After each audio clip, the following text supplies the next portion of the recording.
You wake up alone, in a ship you don't recognize, with no memory, and two dead bodies staring back at you. Before you read it, before you buy it, know if it's worth your time and money.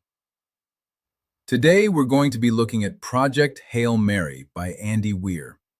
This is a science-driven survival story that leans heavily into problem-solving, logic, and discovery. But underneath all of that, it's really about isolation and what happens when you're forced to carry the weight of everything on your own. Here's how this works. I'm going to walk you through the first quarter of the book in detail so you can really understand the setup, the characters, and where the story is headed. Then I'll shift into a broader synopsis of the remaining 3/4 of the story, keeping that part spoiler-free. So, the story takes place partly in deep space and partly back on Earth, through a series of flashbacks. At its core, this book is about a global crisis tied to the sun itself. A microorganism, later called astrophage, is draining energy from stars. And the situation humanity is facing is this. If nothing changes, the sun will continue losing energy, Earth will cool, ecosystems will collapse, and eventually, humanity won't survive it. So the plan becomes incredibly simple and incredibly desperate. Send a mission across interstellar space to figure out why one star system isn't affected and bring back a solution.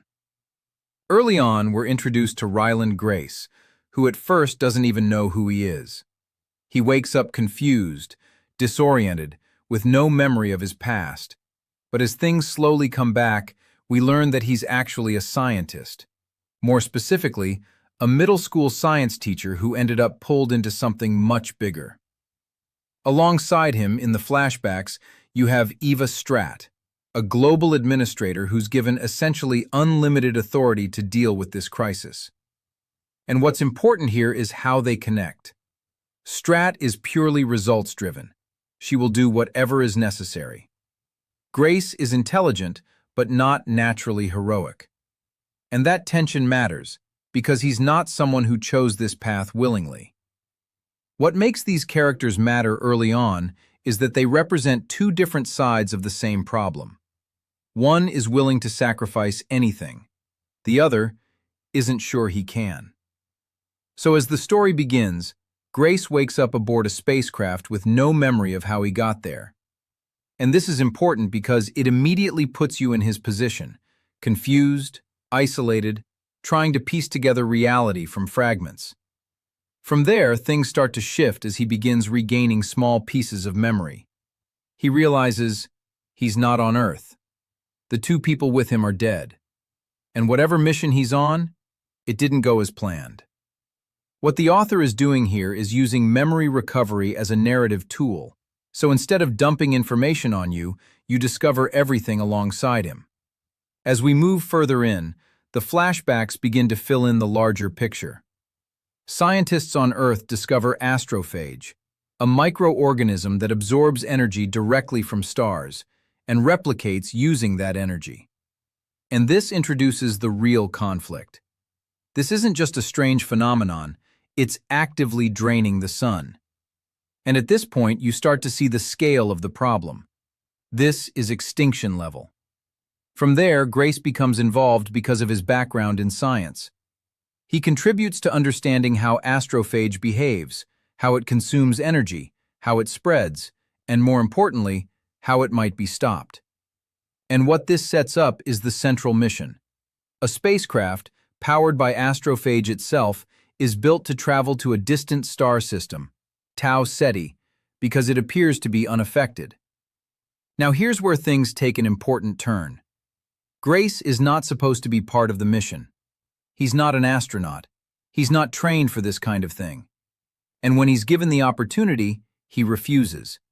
And that matters, because Stratt makes the decision for him. He's forced into the mission. And this is a defining moment for his character. He doesn't start as a hero.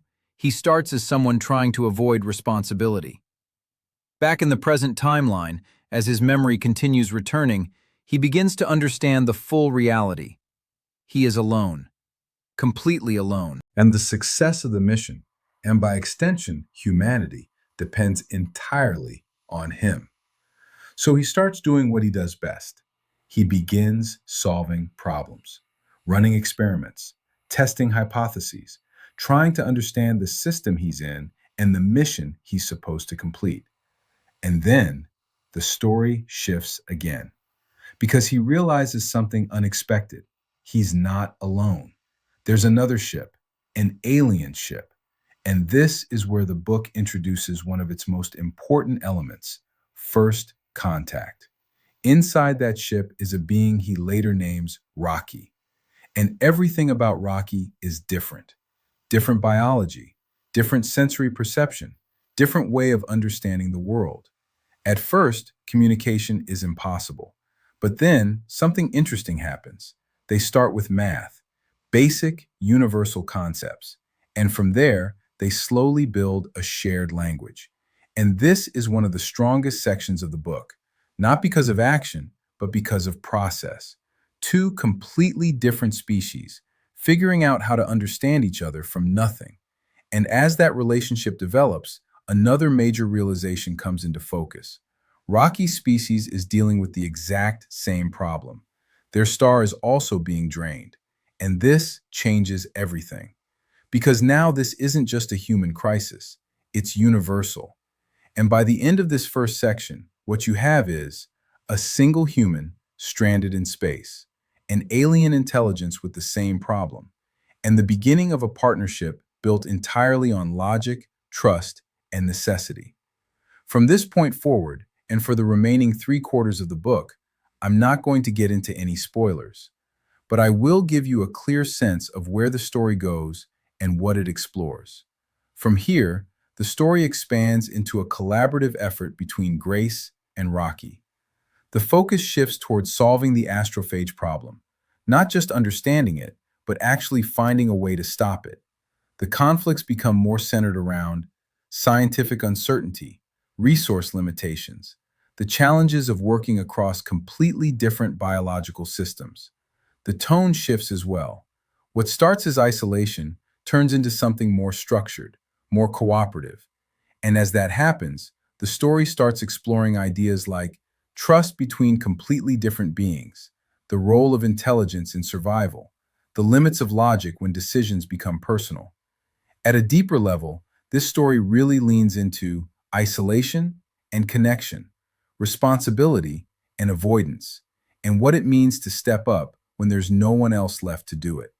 Without getting into specifics, the trajectory of the story continues to build toward discovery, problem solving, and ultimately, a resolution that ties together both the scientific and emotional sides of the narrative. What this book does well is combine hard science with a very accessible, human-centered story. The problem solving feels real, the stakes feel immediate, and the relationship dynamics, especially later in the story, carry real weight. Where it may not work for everyone is in its structure. A lot of the narrative is built around solving one problem after another, which for me, it allowed me to get a very strong understanding of the challenges the main characters were going through. This is the kind of book that will resonate most with people who enjoy logical, step-by-step problem solving, science-driven storytelling, and stories where character growth comes through action, not emotion alone. If this helped you get a better sense of the book, and more importantly, help to decide if you want to purchase and read this book, then consider subscribing. I'll be doing more breakdowns like this. And please like and share this video with someone who you believe might enjoy this book.